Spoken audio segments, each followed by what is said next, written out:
자, 3단원 근대국가 수립의 노력 4장 경제체제의 변동과 사회문화의 변화 네 번째 시간입니다. 근대의식의 성장과 문화의 새 경향 시작하겠습니다. 자, 생각열기 보겠습니다. 자, 교실 뒤편에 포스터가 있는데요. 이달의 독립운동가입니다. 신채호, 박은식, 주시경 이렇게 세 분이 그려져 있는데 이 세 분의 공통점은 무엇일까? 자, 이렇게 한번 메모해 볼게요. 국학 연구자들이다. 자, 국학이란 것은 우리의 고유의 문화, 한국적인 것, 뭐 예를 들면 우리 한국의 역사, 한국의 언어 이런 것들을 연구하셨던 분들을 우리가 국학 연구자라고 합니다. 자, 오늘 수업을 통해서 좀 더 자세하게 살펴보도록 하겠습니다. 자, 오늘 수업을 통해서 근대의식의 성장 모습과 그리고 문화의 변화를 설명할 수 있게 됩니다. 자, 오늘 근대 개항기 문화사 파트라고 생각하시면 되겠고요.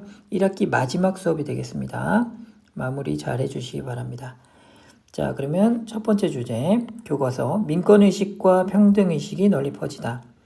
자, 개항 이후에 신분적인 차별을 없애고 평등한 사회를 지향하는 움직임들이 여러 나오는데요. 자, 선생님이 이렇게 형광펜으로 표시한 것들 함께 메모해 주시기 바랍니다. 자, 갑신정변 당시 1884년이죠. 개화파는 문벌을 폐지하려고 했고요. 그리고 1894년 동학농민군은 동학농민운동 기억하시죠? 노비문서를 불태우기도 했어요. 자, 이러한 요구들이 반영된 것이 바로 1894년 갑오개혁이죠. 이때 메모해 주셔야 되는 게 1차 개혁입니다. 1차 개혁 때 우리나라 역사상 신분제가 공식적으로 이제 폐지되는 것이 바로 1차 갑오개혁이 되겠습니다. 중요하죠. 자, 이후에 이제 차별받던 백정 출신이 관민공동회에서 연설하는 모습도 나오거든요. 우리 이따 보시면 나오는데 백정 박성춘이 관민공동회에서 연설하는 장면이 나와요. 자, 그래서 조선시대 때 이 백정이라고 하면 천민 아닙니까? 근데 이 천민 출신이 독립협회의 이 관민공동회에서 연설하는 모습도 보였다. 자, 이 독립협회는 자유민권운동을 전개했고 이 시기에 세워진 각종 학교라든가 애국계몽운동 단체들이 있죠. 이런 단체들의 활동으로 민권의식과 평등의식이 빠르게 확산됩니다. 자, 여성의식이 성장하다. 개항 이후에 이제 민권의식이 성장하면서 근대교육도 시작이 되면서 여성들의 사회적 지위와 활동에 대한 인식도 바뀌게 됩니다. 자, 그래서 조선시대 때 가부장 제도 아래서 차별받던 여성들이 남성들과 동등한 권리를 가질 것을 주장하게 되죠. 그래서 1898년에 서울 북촌이라는 마을이 있어요. 여기에 여성들이 여권 통문을 발표하게 됩니다. 여기서 통문이라는 것은 널리 통하는 글 이렇게 이해하시면 되겠고 여성 교육의 필요성과 직업을 가질 권리, 정치 참여 권리 등을 주장하게 됩니다. 자, 그리고 이를 계기로 최초의 근대적 여성단체가 나오게 되는데 여기서 찬양회라는 단체가 조직이 됩니다. 여기서 이제 찬양이라는 단어는 여성을 도와서 기른다. 그래서 찬양이라는 단어를 썼어요. 자, 그래서 이 여성단체들은 여권 신장과 더불어서 국권회복운동에도 적극 참여합니다. 대표적인 단체가 이제 국채보상운동에 참여했던 국채보상부인회가 대표적이죠. 자, 진보의 조건, 여기 독립신문에 보니까 진보, 앞으로 나아가기 위해서는 어떤 조건들이 있는가 이렇게 해서 독립신문에 실린 글 한번 보시고요. 자, 한국 최초 여의사인 박에스더 여사입니다. 미국에서 의학을 전공한 후에 한국 최초의 여성 전문 병원인 보군여관에서 환자들을 진료했습니다. 여기서 보군여관이라고 하는 기관은 여성을 널리 구제한다라는 의미의 그런 의미를 가진 기관이 되겠습니다. 보군여관. 자, 그러면 사료를 한번 보도록 할게요. 백정 출신의 박성춘의 연설입니다. 대한에서 가장 천한 사람입니다. 바로 자신을 가리키는 거죠. 자, 하지만 나라를 사랑하는 뜻은 대강 알고 있습니다. 자, 그래서 관리와 백성이 힘을 합해야 된다. 그래서 여기서 관민공동회의 연설 내용이 되겠습니다. 자, 그리고 이제 여권 통문입니다. 문명 귀한 나라를 보면 남녀가 모두 평등하다. 이런 주장을 하고 있습니다. 그래서 우리나라도 남녀의 권리가 평등해야 된다. 이런 주장을 펼친 글이 바로 여권통문이 되겠습니다. 자, 나라를 지키기 위한 국학 연구가 전개되다. 자, 아까 국학이라는 단어 제가 설명드렸죠. 자, 우리 역사와 말을 지키는 것이 나라를 지키는 일이라 생각하고 역사와 국어 연구를 통해서 민족의식을 높이고자 했는데요. 이것이 바로 국학 연구가 되겠습니다. 자, 여기 메모해 보시면 자, 국학이라는 것은 크게 국사 연구, 국어 연구 이렇게 해서 두 개로 나눠서 보시면 되겠습니다. 이렇게 해서 필기를 해 주시고요. 본문으로 보도록 하겠습니다. 본문을. 자, 신채호, 박은식 등은 근대 계몽사학을 발전시켰다. 여기서 사학은 역사학을 가리키는 거예요. 자, 신채호는 을지문덕전이라든가 이순신전, 이게 모두 우리 역사에 나오는 위인들이죠. 자, 그래서 이런 위인들의 정기를 편찬해서 민족적인 자긍심을 고취시켰고요. 그리고 이태리 건국 삼걸전, 여기서 이태리는 이탈리아를 가리키고요. 건국은 나라를 세우는 거예요. 이탈리아가 역사적으로 보면 이제 많은 나라들로 분열되어 있다가 통일을 하거든요. 여기에 큰 역할을 했던 세 명의 영웅 이야기, 그래서 이태리 건국 삼걸전입니다. 자, 이렇게 해서 세계사와 같은 이런 역사서들도 번역을 해서 우리나라 애국심을 일깨우는 역할을 했습니다. 자, 그리고 이제 대한매일신보에 독사실론이라고 하는 논설을 또 게재를 합니다. 여기서 독사실론은 역사를 읽는, 해독하는 새로운 논이다. 그래서 독사실론이라는 논설을 게재합니다.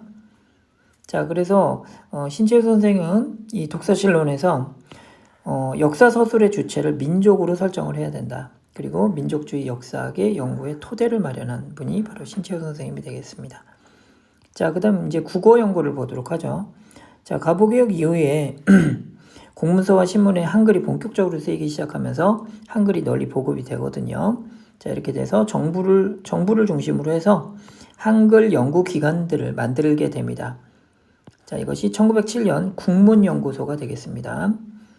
자, 그래서 이 국문연구소에서는 바로 문법을 연구하고 한글 문법 연구, 맞춤법을 통일하는 그러한 작업을 했습니다.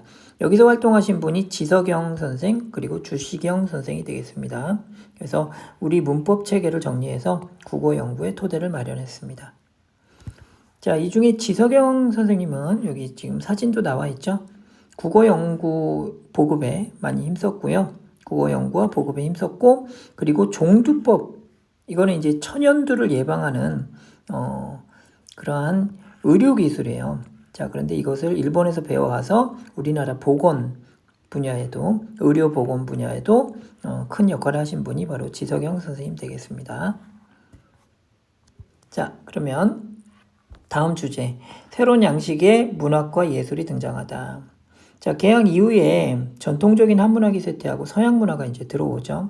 그래서 문화예술 계통에도 큰 변화가 일어나게 됩니다. 그래서 문학 분야에서는 이인직의 혈의누, 여기서 혈의누는 피의 눈물, 피눈물이라고 이렇게 해석해 주시면 될 것 같고요. 그리고 안국선의 금수회의록, 여기서 금수는 짐승들을 가리킵니다. 그래서 동물들이 모여서 회의하는 내용을 통해서 어떤 인간사회를 풍자하는 내용이에요. 자, 이러한 소설들을 신소설이라고 하고요. 그리고 최남선의 해에게서 소년에게, 여기서 해는 바다를 가리킵니다. 그래서 바다가 소년에게 들려주는 이야기, 그러한 시를 만드는데 이걸 신체시라고 합니다. 새로운 형식의 시죠. 자, 이들 작품들은 계몽적인 내용이 주를 이뤘고요. 고전문학에서 근대문학으로 가는 중간 역할을 하기도 했습니다. 자, 그리고 이제 음악 분야입니다. 자, 기독교에서 이제 찬송가를 부르잖아요. 예배 시간에. 이 찬송가가 이제 우리나라에 들어오는데 이를 통해서 서양의 근대 음악이 소개됩니다. 자, 그리고 서양의 노래에 맞춘 창가라든가 창극도 유행을 하게 돼요. 자, 창가라는 것은 서양 악곡에 우리말 가사를 붙여서 만든 노래고요. 창극은 연극처럼 여러 명의 인물들이 등장해서 맡은 배역에 따라서 연기를 하면서 판소리하는 그런 음악극을 창극이라고 합니다. 자, 그리고 이제 미술 분야에서는 서양식 화법이 소개가 되면서 유화가 그려지기 시작했고요. 그리고 연극에서는 은세계라든가 치악산과 같은 신극, 새로운 형식의 연극이죠. 서양식 연극이 이제 신극이라고 하는데 이러한 연극들이 최초의 서양식 극장이 원각사에서 공연이 됩니다. 여기서 중요한 단어가 나오는데 여기서 원각사는 사찰이 아닙니다. 절이 아니고요. 여기에서 보시면 광화문 앞에 세워져 가지고 처음에 판소리 공연을 하다가 나중에 신극 공연을 했던 공연장이에요. 원각사. 자, 이렇게 해서 봐주시면 되겠습니다. 자, 역사 둘레길에 보시면 금수회의록에 대한 자료가 좀 나와 있어요. 그래서 동물들을 주인공으로 하고 있고 이 동물들이 나와서 인간 사회를 풍자하는 과정에서 뭐 을사늑약의 부당성이라든가 그 다음에 이제 민족의식을 고취하는 이러한 내용들이 등장을 합니다. 여기 이제 금수회의록의 거표지도 볼 수 있겠습니다. 자, 그러면 이제 종교계에서도 변화가 나타나다 다음 주제 보도록 하겠습니다. 자, 개항 이후에 이제 서양 종교가 합법화되죠. 그래서 종교계에도 여러 가지 변화가 나타납니다. 그래서 미국과 수교한 이후에 들어왔던 개신교 선교사들은 선교와 계몽을 위해서 병원이나 학교 등을 설립을 합니다. 지난 시간에 봤던 뭐 배제학당이라든가 그다음에 이화학당 같은 학교들이죠. 이런 학교들이 만들어지기도 했고요. 자, 그리고 이제 천주교는 주로 성당 안에서 고아원과 양로원을 설립해서 운영하기도 했습니다. 자, 그리고 이제 동학농민운동 이후에 일본의 회의와 탄압으로 일부 동학교도들이 친일적인 성향을 보이게 됩니다. 그러자 이제 동학농민운동에도 참가하셨던 이 손병희 선생님이 있어요. 이분이 이제 3대 교주가 돼서 동학을 아예 이름을 바꿉니다. 하늘의 길을 연다. 그래서 천도교. 그래서 요거 천주교랑 혼동하시면 안 됩니다. 그래서 천도교로 동학의 이름을 개명을 하고 민족 종교의 정통성을 지키려고 했습니다. 자, 여기서 잠깐 보시면 손병희 선생님의 간단한 이제 활동 내용 나오고요. 일제강점기 때 3.1운동을 주도하기도 합니다. 그리고 동학농민운동도 참여하셨던 거 기억하고 계시죠? 자, 우리 동학이라는 종교는 우리가 1대 교주, 2대 교주, 3대 교주 모두 외웠습니다. 그래서 1대 교주 동학을 창시하신 분 최재우, 그리고 2대 교주 최시영, 그리고 3대 교주가 바로 오늘 배우는 손병희가 되겠습니다. 자, 이 천도교는 잡지를 간행을 했는데 만세보라는 잡지예요. 이 잡지를 통해서 계몽운동을 전개하기도 했고요.